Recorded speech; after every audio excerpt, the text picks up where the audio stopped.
Shalom, shalom. Selamat pagi, selamat bertemu kembali di saat teduh berkemenangan pada pagi hari ini.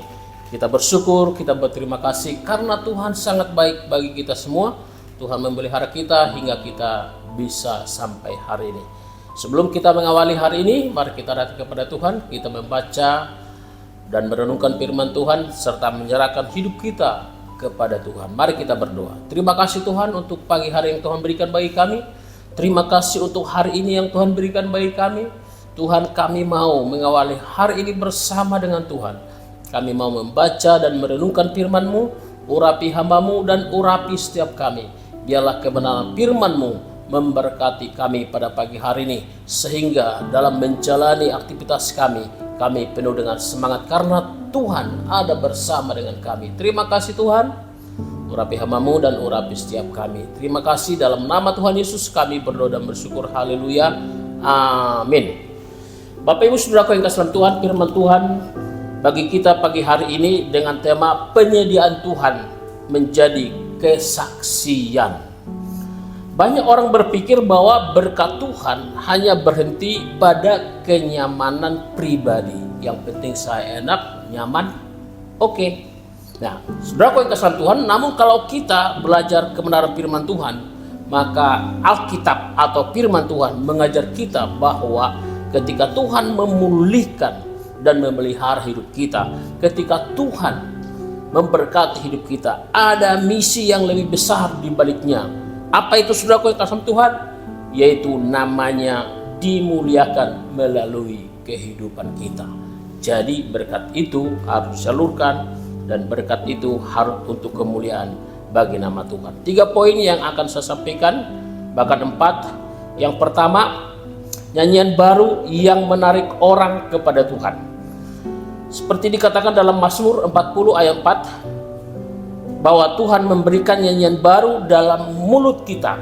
Nyanyian ini bukan sekedar melodi, melainkan kesaksian nyata tentang pertolongan Tuhan. Apa yang terjadi kalau Tuhan memberikan nyanyian baru dalam hidup kita? Saudaraku yang kasih Tuhan, akan banyak orang melihat apa yang Tuhan perbuat dan kerjakan dalam kehidupan kita.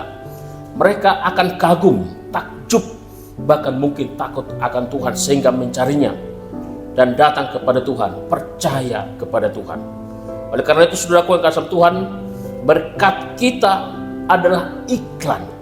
Ketahuilah bahwa berkat yang kita terima dari Tuhan adalah dalam tanda kutip iklan bagi kebaikan Tuhan. Poin yang kedua, kesaksian yang melampaui batas bangsa. Kita bisa melihat contoh nyata pada kisah Naaman dalam 2 Raja 5 ayat 14 sampai 15. Kita tahu kisah ini setelah Naaman taat kepada Tuhan melalui Nabi Elisa. Dia sembuh dari kustanya. Apa yang terjadi saudaraku? Naaman yang tidak percaya kepada Tuhan itu menjadi percaya kepada Tuhan. Ia mengakui, sekarang aku tahu bahwa di seluruh bumi tidak ada Allah kecuali di Israel. Saudaraku yang kasih Tuhan, kesaksian kita melampaui batas bangsa, dan itu yang terjadi dalam cerita Naaman ini. Mujizat yang dialami satu orang sanggup meruntuhkan kesombongan sebuah bangsa dan memunculkan pengakuan akan kedaulatan Tuhan. Poin yang ketiga, menjadi terang di tengah dunia. Sekali lagi saudaraku yang kasih Tuhan, tema kita hari ini penyediaan Tuhan menjadi kesaksian. Dan poin yang ketiga adalah menjadi terang di tengah dunia.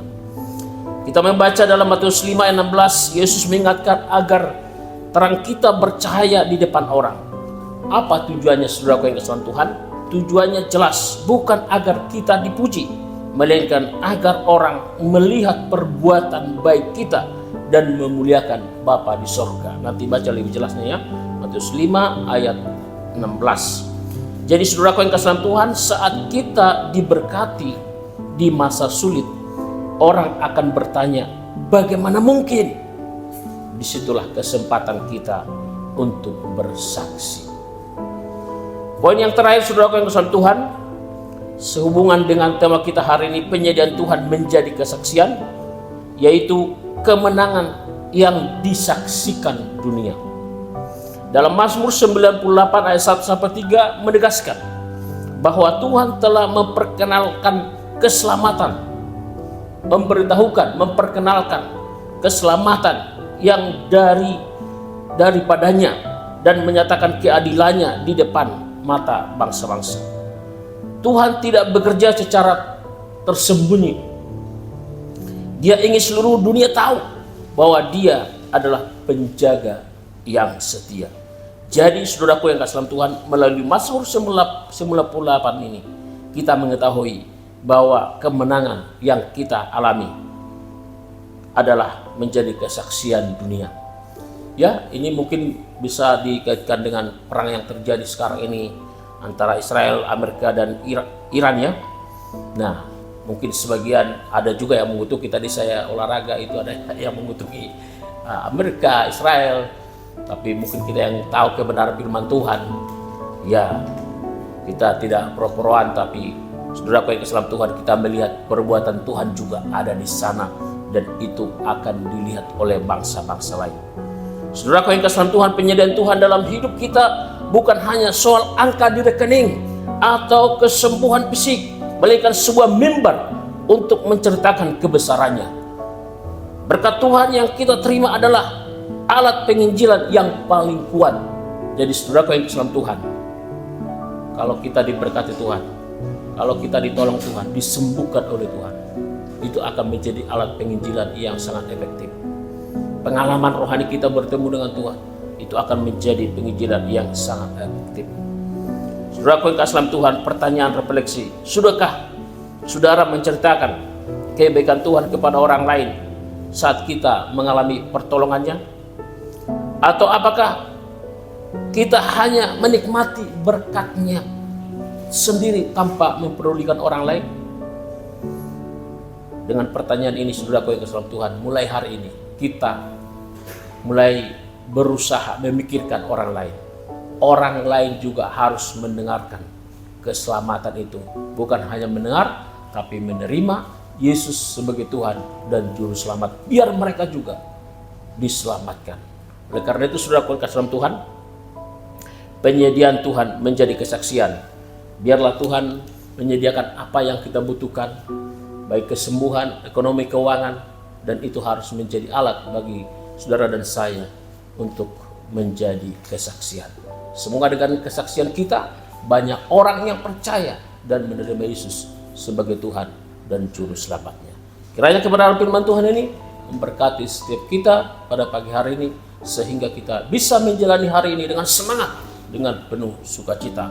Amin. Untuk kebenaran firman Tuhan kita berdoa. Tuhan, terima kasih untuk kebenaran firman-Mu. Kami percaya Tuhan, Engkau selalu ada bagi kami, mujizat terjadi dalam hidup kami. Kalau Tuhan menolong kami, memberkati kami dengan cara yang ajaib, mungkin dengan kesembuhan fisik, biarlah itu menjadi sarana bagi kami Tuhan, untuk memberitakan Injil kerajaan-Mu.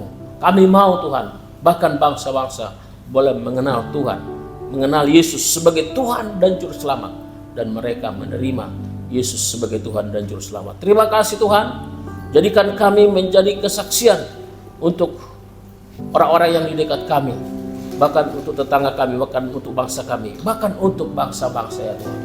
Terima kasih Tuhan Yesus, terima kasih. Kami datang, kami serahkan hidup kami ke dalam tangan Tuhan sepanjang hari ini. Kami mohon Tuhan memelihara kami, memberkati kami. Hamba berdoa Tuhan, jika di antara kami ada yang sakit Tuhan, kami mohon kepada Tuhan, ulurkan tangan-Mu, jamah dan sembuhkan setiap anak-anak-Mu yang sakit Tuhan dengan kuasa darah-Mu, dengan bilur-bilur-Mu. Yang lemah Tuhan Engkau kuatkan, yang berduka Engkau hiburkan, yang punya masalah pergumulan apapun Tuhan, bagi-Mu tidak ada yang mustahil, terutama masalah ekonomi, keuangan, pekerjaan. Tuhan kami mohon, Tuhan berikan jawaban jalan keluar, nyatakan kuasa dan kemuliaan-Mu bagi kami ya Tuhan. Terima kasih Tuhan Yesus, terima kasih Bapa, Engkau Allah yang besar, Engkau Allah yang luar biasa. Kami serahkan hidup kami kepadamu. Dalam nama Tuhan Yesus Kristus, kami berdoa dan bersyukur. Haleluya. Amin. Demikian kebenaran firman Tuhan untuk kita pagi hari ini. Kiranya kebenaran firman Tuhan ini memberkati setiap saudara dan saya, sehingga hari ini kita bersemangat menjalaninya. Tuhan Yesus memberkati. Shalom.